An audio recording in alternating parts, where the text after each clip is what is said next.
আপনাকে মানব সেবা করতে দেখা যায় এবং এটার জাতি জানতে চায় আসলে যে সিনেমার টাকা দিয়ে আপনি কি মানব সেবা করেন কিনা। আমার যে কোনো একটা ভালো কাজে আমি চেষ্টা করি সেই ভালো কাজের সঙ্গী যেন আমার সাধারণ মানুষরা হয়। ধরো Wow. আমি একটা কাজ করলাম, একটা ছবি আমি সাইনিং করলাম, ধরো ওই ছবিতে আমার রেমুনেশন আমি 5 লাখ টাকা আমি রেমুনেশন নিলাম, হ্যাঁ। ধরো আজকে আমি একটা বিল পেলাম, ধরো 1 লাখ টাকা আজকে আমি একটা বিল পেলাম, সেই 1 লাখ থেকে আমি 20,000 টাকা রাখি সাধারণ মানুষের জন্য। ওয়াও, ধরো আমার কাছে 20%? মনে হয়, হ্যাঁ আমার কাছে মনে হয় যে আজকে এরাও আমার সাথে ভাগীদার।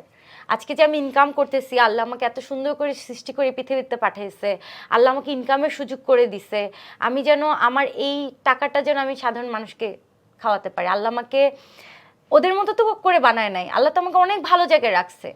আল্লাহর কাছে আমি লাখো লাখো শুকরিয়া আদায় করি। আর এর থেকে আমি চিন্তা করি মানুষকে দান খয়রাত করলে অনেক বেশি পাওয়া যায়।